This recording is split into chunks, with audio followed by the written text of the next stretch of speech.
Okay, we're now in a position to start studying some more aspects of circular motion.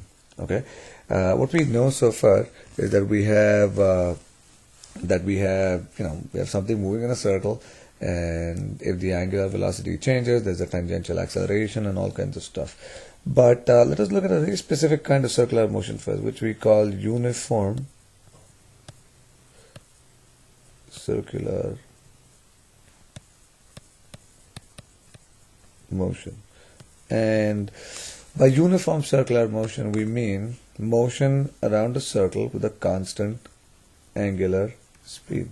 So what we are saying is that omega is equal to constant.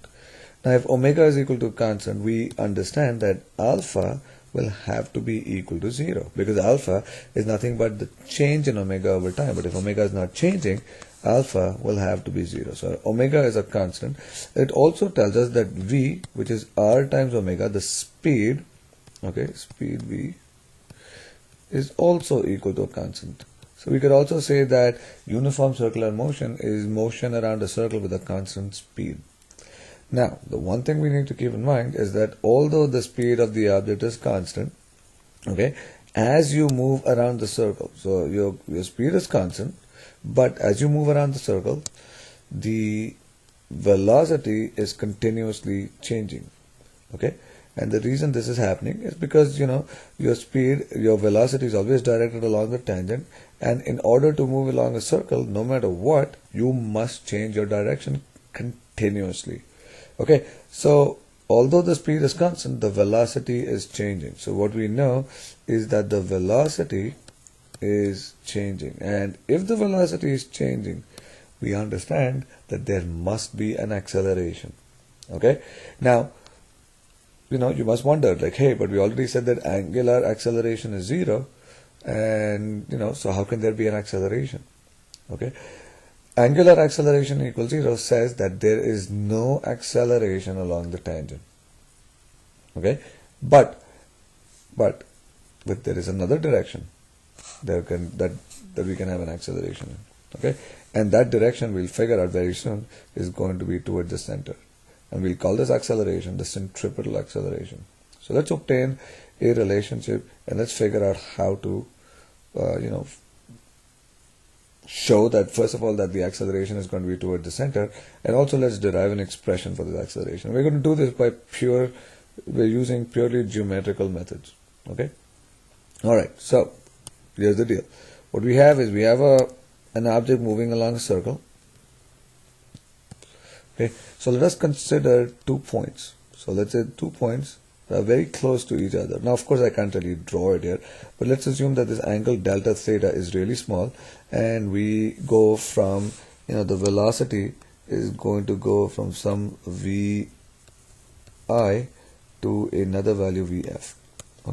The lengths of these two vectors are equal, however their directions are different. Now, if we were to draw a triangle representing these vectors, so let me just redraw my VF here, and let me redraw my VI here. If you look at this triangle, let us complete this triangle, and let us say that this vector here is nothing but delta V, because initial velocity, there's a slight change and it leads us to the final velocity, just like the radius here. So I'm going to represent the radius in blue. What we have is, we have the initial position vector Ri, the final position vector Rf, and this, if you see, is nothing but the change in the displacement, which is the change in the position vector itself, which is change in the displacement of the object. So the initial vector plus the displacement gives you the final vector. Now, since we know that the velocity is always perpendicular with the radius vector, when the radius vector completes an angle delta theta, the velocity vector also rotates by an angle delta theta. So what we know is that this angle here is also delta theta. So once again, this is because since the radius vector is and the velocity vectors are perpendicular to each other, so this is the r and the v vector are perpendicular to each other, as the radius vector spins, the velocity vector must also spin by the same angle.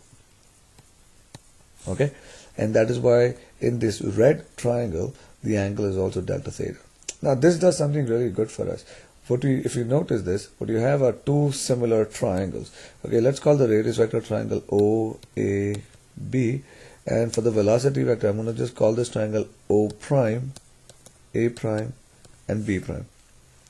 Now since these two triangles are similar, what we know from our properties of similar triangles, that their sides must also be in proportion.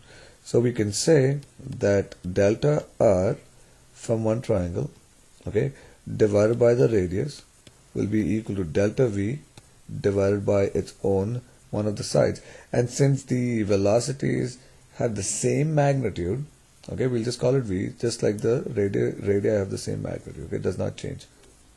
Great. So we know that the two triangles are similar, and from there we obtain this relationship.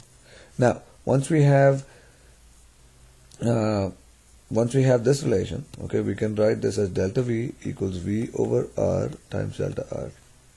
Okay, and what we can divide both sides by delta t. So this gives us delta v over delta t equals v over r times delta r over delta t. Now, delta v over delta t, okay, is nothing but an acceleration. Okay, so this is equal to a, and this and the r, delta r over delta t is nothing but the speed. Now if we do all this in the limit as time approaches 0, this will probably make more sense.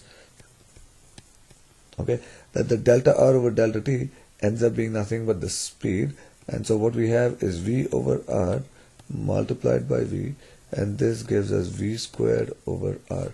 So what we have is the acceleration is equal to v squared divided by r. Great. So we have the magnitude for the acceleration. Okay, so once again, to get the magnitude of the acceleration, what we did is we drew these two triangles. Then here we said that triangle OAR is similar to triangle O prime, A prime, R prime. And if the two triangles are similar, what we see is that their sides have to be in proportion. Then we obtain an expression for delta v, which is the change in the velocity. Then here we divide it by time, let the time interval approach 0, so that we can find the instantaneous value of the acceleration. And this is what we get. The acceleration has a value a equals v squared over r. Okay, so this gives us the magnitude. Let us now figure out the direction of this acceleration. Okay, now to find the direction, once again I'm just going to redraw my radii, and so this is my radius triangle. So initial vector, final vector, and this is delta r. And I'll do the same thing for the velocity. I'm just going to draw a bigger diagram for the velocity. So this is vi of magnitude v, this is vf, okay, and this is the change, oops, delta v. Now here's the deal. Okay, what we know is that the velocity is always perpendicular to the radius. Okay, so v is perpendicular to the radius. Now in the limit, as this delta theta becomes really tiny, okay, as delta theta becomes really small, what we know is that, so as delta theta approaches 0, okay, what we know is that delta r, the change, is perpendicular with ri. Okay, and similarly delta v is perpendicular with v. Okay, with both the v's, whether it's the initial or the final, doesn't matter, because that's, as the angle becomes really small, what we know is that if delta theta becomes close to 0, the sum of the other two angles has to be equal to 180. We divide that by 2, and that gives us the individual angles, and that tells us that it is perpendicular. Okay, so now what we know is that the v is perpendicular to the r, and delta v in turn is also perpendicular to v. Okay, so here's what we have. We have the radius vector r, then we have our velocity vector here, okay, v, and then we have our change in velocity vector, which is our acceleration. So this, if you notice that for a tiny time interval, this delta v has to be in the direction perpendicular to v, which happens to be the direction opposite the radius vector. Okay, so what we know is that this delta v, okay, is simply opposite the radius vector, which implies it is towards the center. Okay, and hence we call it the centripetal acceleration. So from now on, we're going to write, instead of writing it simply as A, we'll write it as A with a subscript C, and this will be equal to V square divided by R. Okay, a very important expression. You will know this. You will know this like you know your name. Okay, now let's just write it in one more form. Okay, because we know that V is R omega. So R omega square over R, and if we square, we get R square omega square over R, which is equal to R omega square.